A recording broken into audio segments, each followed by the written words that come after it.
मेरे ख्याल से भले ही मैं उर्दू ज्यादा रवानी से बोलता, अंग्रेजी ज्यादा रवानी से बोलता हूँगा, लेकिन मैं सोचता उर्दू में ही हूँ मेरे ख्याल जी, से। अच्छा। जी हाँ।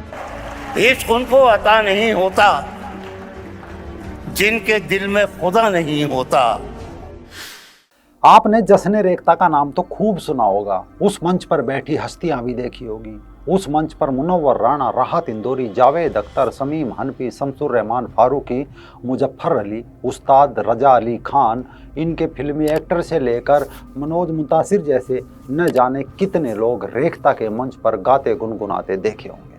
पनाहें मांगती है आके जन्नत मेरे बिस्तर पर, मेरे तकिए के नीचे जब तेरी तस्वीर होती।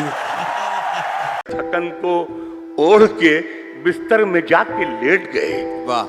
थकन को ओढ़ के बिस्तर में जाके लेट गए, हम अपनी कब्रे मुकर्रर में जाके लेट गए। नमस्कार, मैं राजीव चौधरी। ये रेख्ता का मंच है, भारत में उर्दू भाषा के प्रचार प्रसार का मंच है, उर्दू की शायरियों के लिए मशहूर मंच है। कई कई दिनों तक जश्न रेख्ता के नाम से फेस्टिवल भी मनाया जाता है और देश की बड़ी बड़ी कंपनियां भी इसे स्पॉन्सर करती है। लेकिन उर्दू जुबान का ये मंच बीच बीच में जिहाद को भी आगे बढ़ा देता है।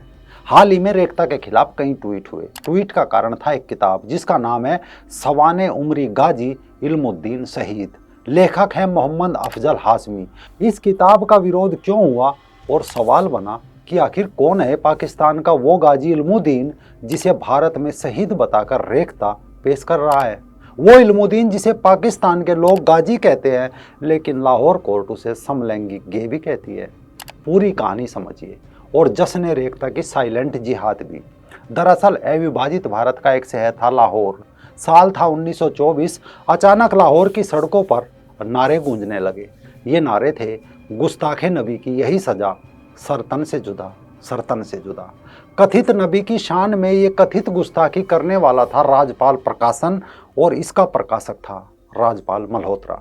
मुसलमानों में ग्रैंड लेवल का एग्रेशन था, गुस्सा था। जैसा इनमें अक्सर होता है, कट्टरपंथी मुल्लाओं द्वारा मस्जिदों में राजपाल महाशय के खिलाफ तकरीरें की जा रही थी।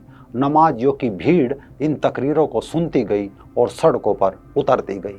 आखिर ये नारा क्यों लगाया जा रहा था और आर्य समाज के नेता महाशय राजपाल जी ने किया क्या था, ये जानने के लिए थोड़ा सा पीछे चलते हैं, फिर रेख्ता का पूरा मामला समझ में आ जाएगा। दरअसल ये साल था 1920।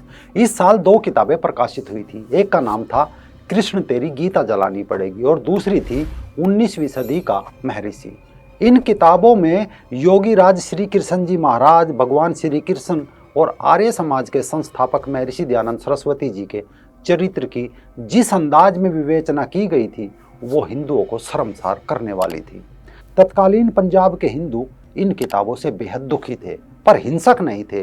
वो किताब का जवाब किताब से ही देना चाह रहे थे और अंततः जवाब दिया भी गया। आर्य समाज के एक लेखक थे श्री कृष्ण प्रताप उर्फ पंडित चमोपति जी। इन्होंने एक किताब लिखी।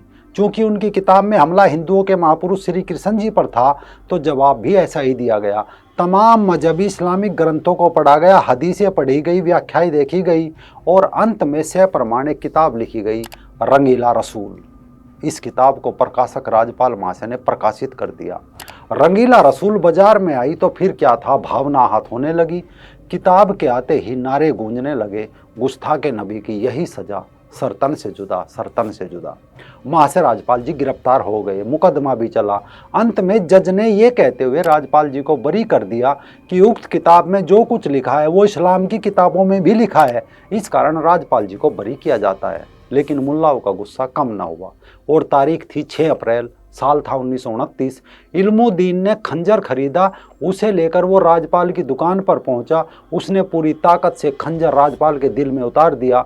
उस वार में इतनी ताकत थी कि राजपाल जी का दिल बिंद गया और उनकी तत्काल मौत हो गई। जिहादी इल्मुद्दीन भागने लगा तो राजपाल के स्टाफ ने उसे पकड़कर पुलिस के हवाले कर दिया। गिरफ्तारी के बाद इल्मुद्दीन को मियाँवाली जेल में रखा गया। उस समय के मशहूर शायर अल्लामा इकबाल को भी इल्मुद्दीन की चिंता सताने लगी। अल्लामा इकबाल भी धर्मनिरपेक्ष से मुल्ला हो गए। उसके बचाव के लिए एक बड़े वकील की जरूरत थी, तो मोहम्मद अली जिन्ना भी सेक्युलर से इल्मुद्दीन का केस लड़ने के लिए तैयार हो गया, वो भी मुल्ला हो गया। ये वो किस्सा है जो पाकिस्तान की गलियों में आज भी मुल्ला एक दूसरे को बड़े चाव से सुनाते हैं कि इल्मुद्दीन ने नबी की गुस्ताखी का बदला लिया। इसके बाद मुल्लाओं ने इल्मुद्दीन को गाजी की उपाधि दी, उसे इस्लाम का शहीद बताया, लेकिन एक चीज़ छिपा ली कि इल्मुद्दीन गाजी नहीं समलैंगिक गे था।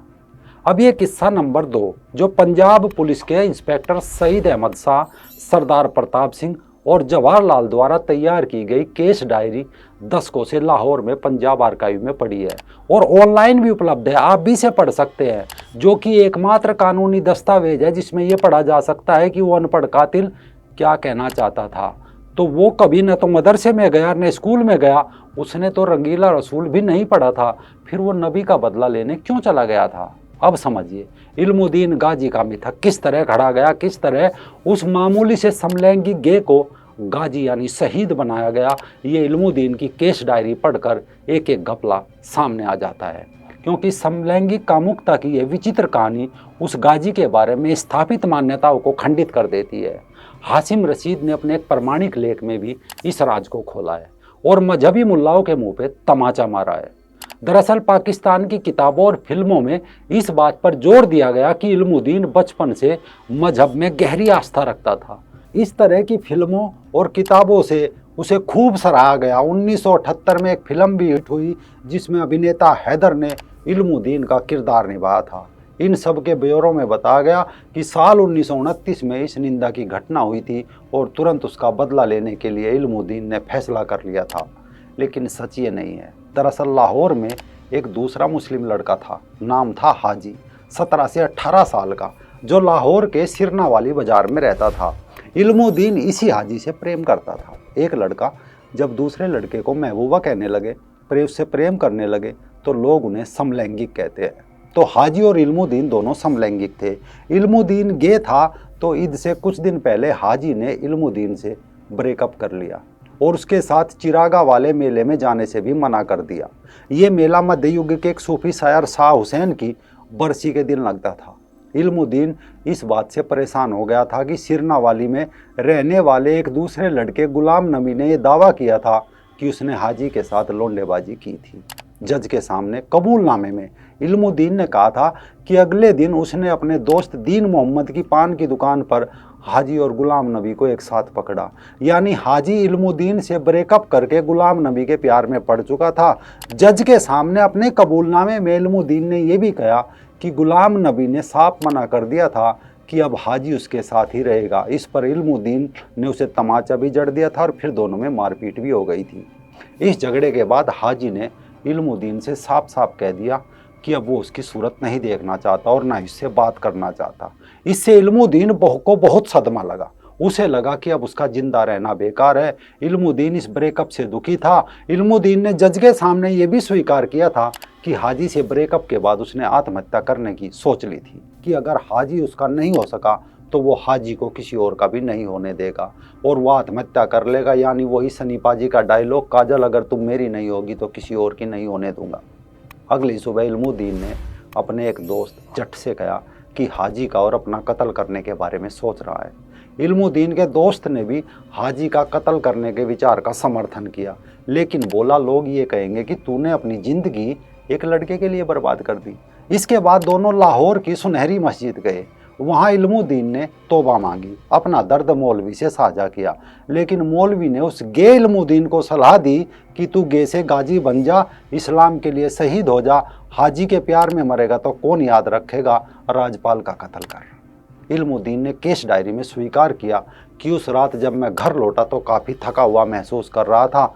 मैंने सोचा अगर मुझे अपनी ज़िंदगी ही ख़त्म करनी है तो बेहतर यही होगा कि पाक पैगंबर की शान की खातिर उस हिंदू का सफाया करके ये काम करूं और शहादत दे दूं।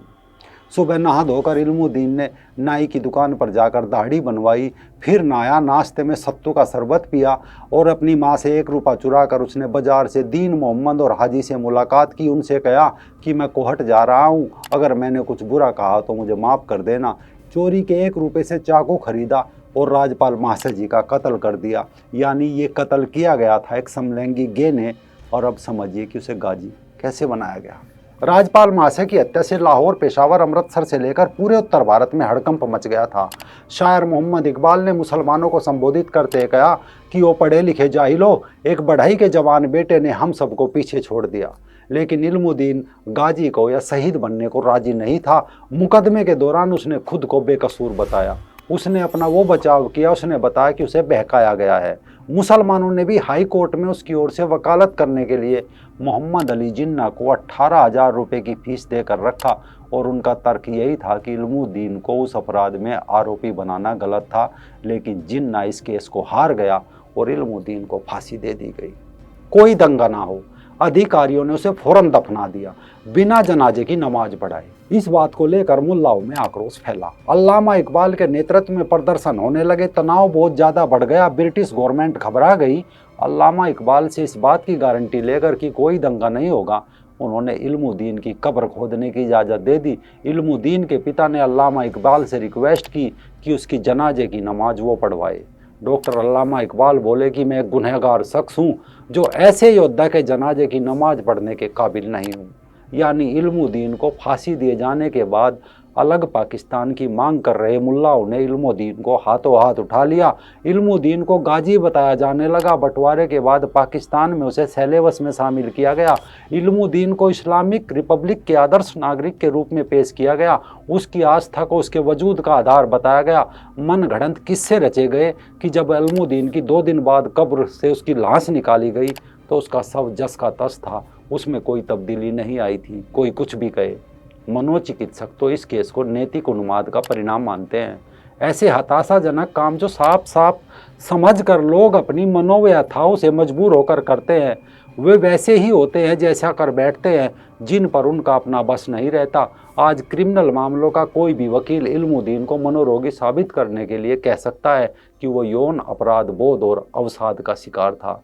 लेकिन पाकिस्तान तो पाकिस्तान, आज भारत में भी उर्दू की आड़ में जश्न रेख्ता जैसे मंच इल्मुद्दीन को गे के बजाय गाजी मानने लगे। ये कितना उचित है कि उर्दू भाषा की आड़ में रेख्ता भी वही कर रहा है जो पाकिस्तान और अफगानिस्तान की मस्जिदों के मुल्ला कर रहे हैं। कमेंट बॉक्स में अपनी राय जरूर दीजिए।